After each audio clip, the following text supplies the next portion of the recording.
Four top corporate executives met with Fortune recently to talk about why they decided to become undercover bosses on the new season of CBS's hit TV program and what they learned from the experience.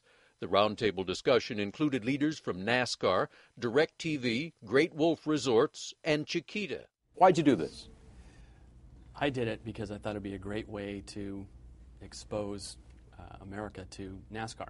We have 75 million fans, and we'd like to have a lot more fans, and thought it'd be a great way to do that. And the second reason was really about seeing what's going on within our industry, what's going on at NASCAR with its employees, and see if there's a better way to connect with fans, see if there's a better way to help with the employees and create a better experience for both the employees and the fans. You've had a lot of experience in sports marketing. Had you had any experience with what happens in a NASCAR race? No, it was a brand new experience for me, particularly at track.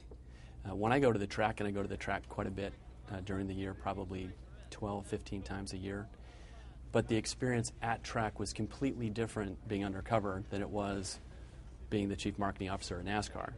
And it gave me a look behind the scenes that I just never saw, even though I would be right next to the people that I was working with before, but I didn't really have a great sense for it. And I was part of the team, and that was really a lot of fun.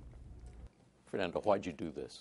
A couple of reasons. One, we certainly saw a way to get the CEO to go and see the trenches, as I call them, unfiltered. Anytime you visit as a CEO, the operations are upstaged, they're very well prepared. I thought this was a tremendous opportunity for me to see the company from the inside out without them knowing who I was.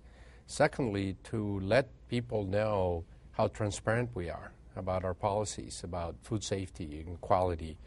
And we thought it was a real good way to make sure that people understand that we are as transparent a company as they come.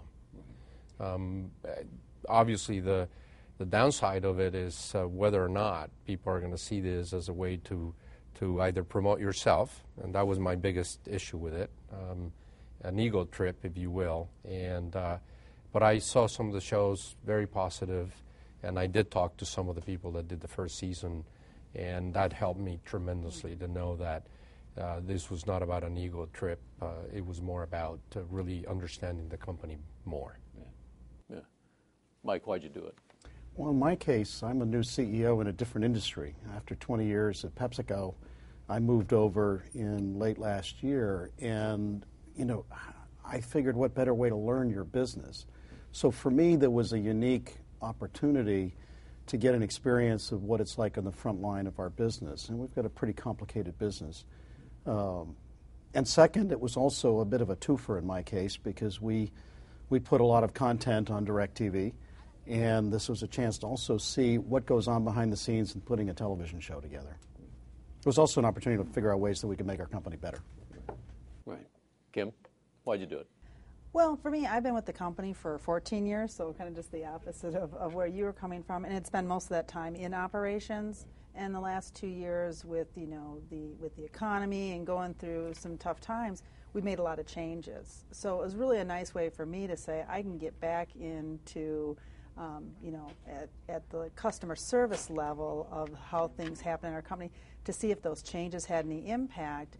And seeing the show last season, you really do. You know that you get a chance to see things like you'd never get to see if you just walk into the company.